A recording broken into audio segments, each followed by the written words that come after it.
अंश से आशय एक कंपनी की पूंजी बहुत अधिक मात्रा में होती है जिसका एक व्यक्ति अभिधान नहीं कर सकता है। अतः इस पूंजी को निश्चित राशि की इकाइयों में विभाजित कर दिया जाता है। ऐसे प्रत्येक इकाई अंश कहलाती है। कंपनी अधिनियम 2013 की धारा 284 के अनुसार अंश का आशय कंपनी की अंश पूंजी के अंश से है और उसमें स्कंद भी सम्मिलित है जब तक कि स्कंद एवं अंश में स्पष्ट अथवा गर्भित रूप से अंतर नहीं किया गया हो। यहाँ विभिन्न पूर्ण प्रदत्त अंशों की इकट्ठी रकम को स्कंद कहा जाता है, जिसे किसी भी राशि के छोटे छोटे टुकड़ों में विभक्त किया जा सकता है।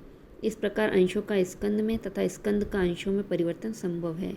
न्यायाधीश लिंडले के अनुसार अंश पूंजी का अनुपातिक भाग है जिसका प्रत्येक सदस्य अधिकारी होता है। न्यायाधीश बकनाल का मत है अंश सदस्यों द्वारा व्यक्तिगत रूप से दी गई पूंजी का अनुपातिक भाग है जो कंपनी में एक अंशधारी के हित का प्रतिनिधित्व करता है और उसके अधिकारों, कर्तव्यों एवं दायित्वों का निर्धारण करता है। इस प्रकार अंश स्वामित्व की एक इकाई है जिसका धारक कंपनी का आंशिक स्वामी होता है। स्वामित्व का प्रतिनिधित्व अंश प्रमाण पत्र द्वारा किया जाता है जिसका निर्गमन आवंटन के बाद प्रत्येक अंशधारी को कर दिया जाता है। अंश प्रमाण पत्र में अंशों की संख्या एवं उनके क्रमांक तथा प्रत्येक अंश का अंकित मूल्य लिखा रहता है। अंशों को चालू संपत्ति माना जाता है और प्रत्येक अंशधारी कंपनी के अंतर नियमों के अनुसार अपने अंशों को अन्य व्यक्तियों को हस्तांतरित कर सकता है। अंशों के प्रकार कंपनी अधिनियम में अंश निम्न प्रकार से निर्गमित किए जा सकते हैं।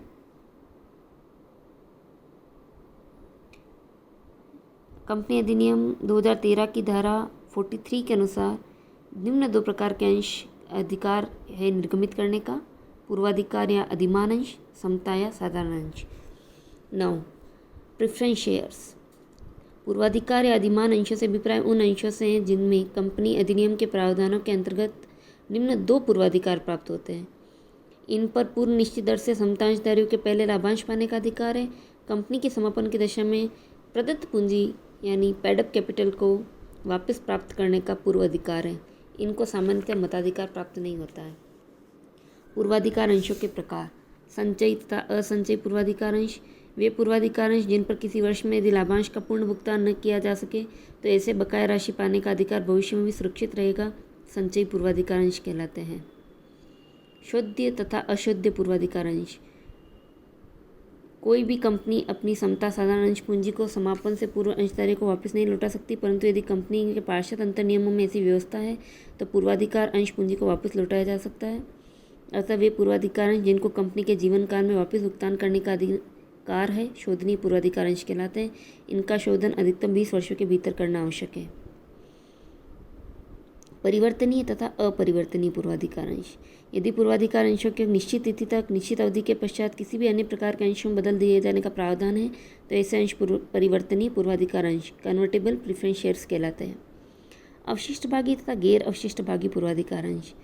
ये पूर्वाधिकार अंश जिन पर एक पूर्व निश्चित दर से पूर्वाधिकार लाभांश के अतिरिक्त समता या साधारण अंशधारियों को लाभांश चुकाने के बाद बचे हुए लाभों में से भी हिस्सा प्राप्त करने का अधिकार है तो उन्हें अवशिष्ट भागी पूर्वाधिकार अंश कहा जाता है। संचयी परिवर्तनशील पूर्वाधिकार अंश। भारत सरकार द्वारा ऐसे अंश निर्गमन का अधिकार दिया गया। ये विशेष प्रस्ताव द्वारा अधिकृत होते हैं। 100 रुपये अंकित मूल्य और 10% लाभांश दर के होते हैं। इन्हें 3 से 5 वर्ष की अवधि में समता अंशों में परिवर्तित किया जाता है। बकाया लाभांश धारकों को देय होगा। समता या साधारण अंश इक्विटी शेयर्स। कंपनी अधिनियम 2013 की धारा 43 के अनुसार समता या साधारण अंश का आशय कंपनी के उन अंशों से है जो पूर्वाधिकार अंश नहीं है। इन अंशों पर न तो लाभांश का मिलना ही निश्चित होता है और न ही लाभांश की दर पूर्व निश्चित होती है।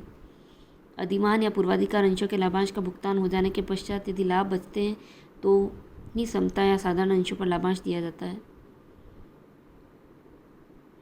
इनकी पहले विधिवत घोषणा संचालक मंडल की सिफारिश के अनुसार कंपनी की वार्षिक साधारण सभा में करनी आवश्यक होती है।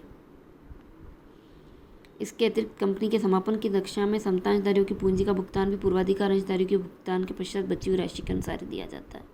Thank you.